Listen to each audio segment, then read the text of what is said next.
Welcome back to the channel Coin Collectors. Today we're talking about the 2002 P Canadian 25 cents coin, quarter that might just be worth way more than its face value. While most people overlook it as pocket change, certain versions and mint errors can make this coin valuable to collectors. In this video I'll show you what makes the 2002 P quarter rare and how much money could be worth.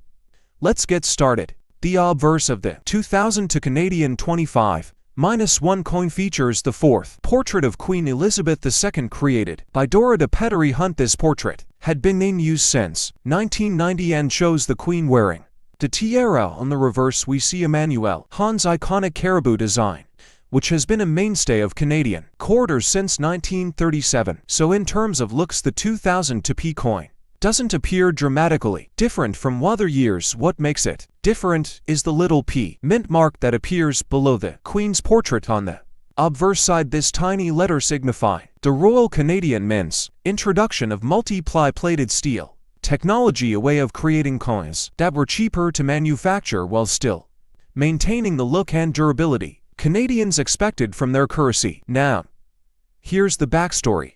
In 2000, the Royal Canadian Mint began experimenting with steel-based coins plated with multiple layers of nickel and copper. The T mark was added to indicate that these were plated coins so they wouldn't be confused with earlier solid nickel issues. By 2002, the Mint was actively transitioning to this new composition across different denominations, and the 25-cent piece was part of that wave. This makes the 2002 T quarter historically significant because it symbolizes a clear break from older metal standards and the beginning of Canada's modern minting era. Collectors often treat these early plated coins as a sort of experiment that went mainstream, and that adds an extra layer of collectability. Mintage numbers for the 2002 P quarter are impressive. The Royal Canadian Mint struck over 30 million of these coins for circulation, which technically makes them quite common. However, because of their transitional nature and the novelty of the plating process at the time, collectors quickly took notice and began setting them aside. This explains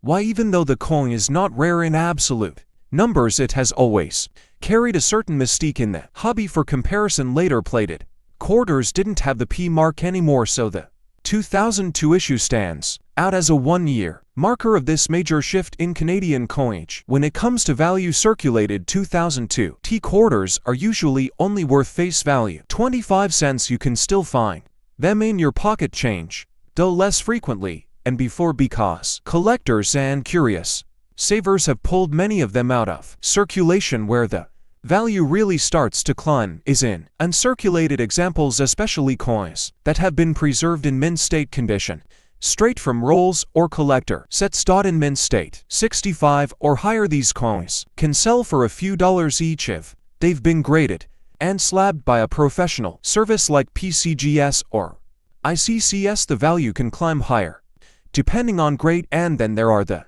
rare errors and varieties, which as always can command significant premiums in the right market. Error coins from the 2002 P quarter are an exciting area of interest because this was a transitional year with new technology. Some errors, the plating process itself, could also lead to surface anomalies such as peeling or blistering, which, while not always considered errors in the strict numismatic sense, are still intriguing to collectors. If you stumble across one of these unusual examples, you may have something far more valuable than just a standard quarter. It's also worth mentioning that the 2002 year carried a lot of commemorative significance for Canada, being the Golden Jubilee of Queen Elizabeth II. While the P mark is associated with the standard caribou quarter, other quarters from 2002 featured commemorative themes like the Jubilee or the Canada Day designs. These coins help paint a broader picture of what 2002 meant in Canadian coinage. It wasn't just about technology, but also about celebration and heritage. Collectors often pursue year sets to capture the full story, and the P quarter is the technical highlight of that year's issues. So, is the 2002 P quarter worth holding on to? Absolutely. While its base value may not be staggering, its historical importance makes it a must-have for any serious Canadian collection. Over time, as fewer pristine examples remain available, the demand for higher-grade coins will likely increase. Just think about it, this is one of the first circulation coins to use the mints now standard multiply plating process. That alone makes it the marker in the timeline of Canadian minting, and when future generations look back, the T will stand out as a symbol of innovation. Now let's talk about presentation and storage, because collectors who want to protect the value of their 2002p quarters should take care of them properly. Avoid handling them with bare fingers because oils and dirt can damage the plating over time. Store them in to buy 2 cardboard flips, capsules, or an album to maintain their condition. If you have a proof-like version from a collector set, make sure the packaging remains intact. Proper storage can make all the difference between a coin that remains a common quarter and one that maintains or even increases in value over time. To wrap it all up, the 2002 Canadian 25-cent P coin is more than just pocket change. It's a turning point in Canadian minting history. Its large mintage of over 30 million may seem like it limits its value, but its significance as one of the first plated quarters and its distinct T mark ensure its place in the spotlight. Whether you're just starting your collection or you're a seasoned numismatist, this is a coin worth understanding and keeping.